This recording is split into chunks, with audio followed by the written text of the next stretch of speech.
What do you do when a client doesn't want to pay what you're worth? That's what we're talking about in this video. If you're in this situation at the proposal stage, chances are you missed something in discovery. You missed a critical piece of information that the client is now using to justify not paying your price. That's right. When a client isn't willing to pay what you're worth, it isn't their failure. After all, they see how awesome you are and they want to work with you.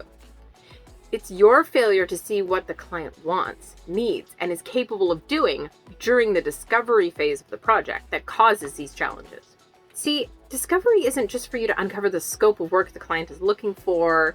It's your first filter to help you determine whether the client's a fit for you, if they can afford you, if there's enough upside for them to make this worthwhile, and whether they'll be good for you to work with. The client gets to the proposal phase and then disqualifies themselves based on finances. That's not the client's failure, that's the filter's failure. By the time you get to the proposal phase of a project, you should have a firm understanding of the client's financial position, potential upside or ROI, budgetary constraints, and other information. The client should be in decision-making mode, and you should have enough information to give them a proposal they can afford, where the cost is justified and they're not surprised by anything. Most proposals should come with a cover letter that essentially says, here's what we talked about. You and I agreed these are the best steps for you. We agree that you can anticipate whatever ROI on the project. So to make sure you get to retain as much of that as possible, my price comes in at Y. Let me know if we can get started on the timelines indicated in the document. Thanks.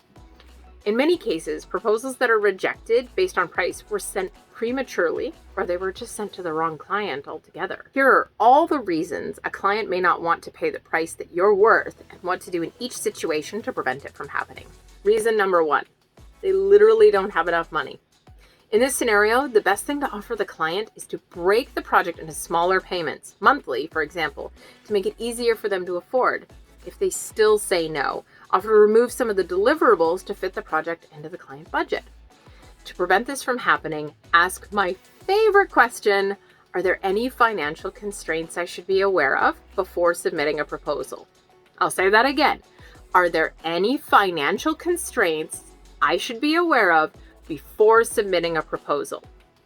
Okay. This is about the third video with that question in it. It really is one of my favorites. And by using this question, you're uncovering any financial objection that the client may have right at the outset. It's a game changer. Reason number 2, it isn't worth it to them. AKA, they won't make enough money to justify the cost. Sometimes this can be salvaged with a reduction in scope, like fewer deliverables for a lower rate. I typically only do this for nonprofits or passion projects. The reason I suggest, and almost never suggest, but in this case suggest, doing this potentially as a pro bono project is that when you take the money out of the situation, a lot of the obligation and therefore the frustration comes out of the situation. I don't recommend taking on projects at a reduced rate just because the client can't afford it. I recommend taking it on if it's a cause that you believe in, considering a part of your volunteer or charity work, and doing it on that basis. Reason number 3, they weren't ready for a proposal. If you sit down to write a proposal and you haven't already discussed with the client what it will include to get their agreement, you're essentially surprising them with your plan of action. And there's a lot more that can go wrong when you do that. You should have your basic steps outlined with the client before drafting a proposal, even if the specifics go into the proposal itself.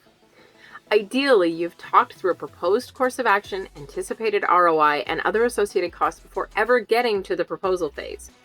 If they disagree with your price, they may not be confident with your course of action.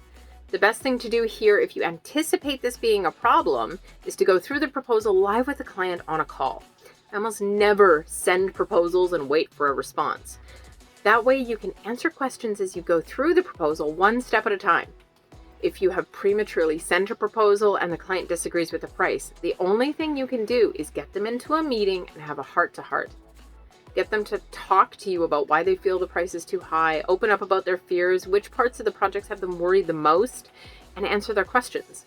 You can't always salvage these projects, to be honest, but when you can, watch for future confidence issues at other intervals.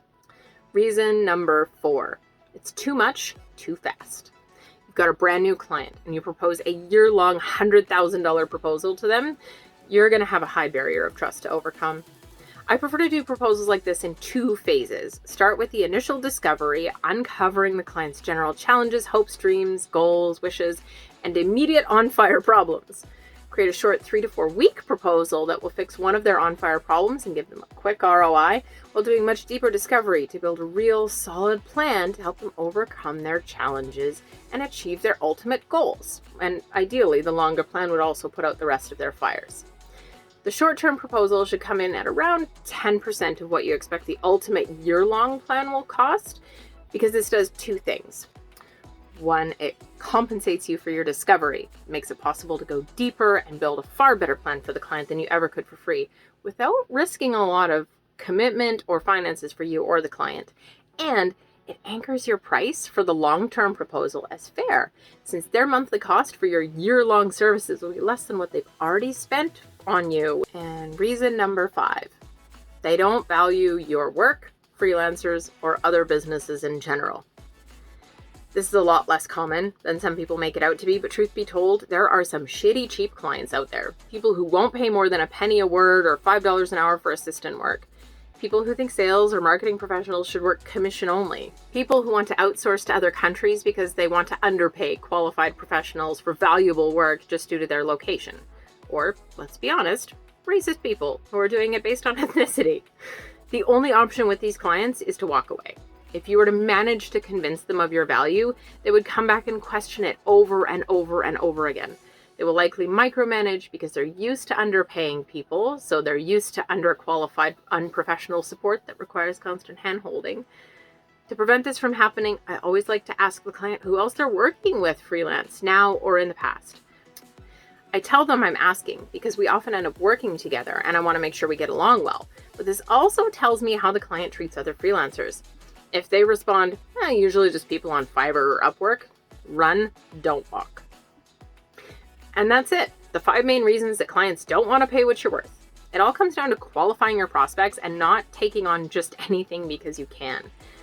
If being picky on your projects isn't a luxury you feel like you can afford, that's because you're not working with enough high-ticket long-term clients you love to give you the security and the freedom to turn down work that doesn't suit you.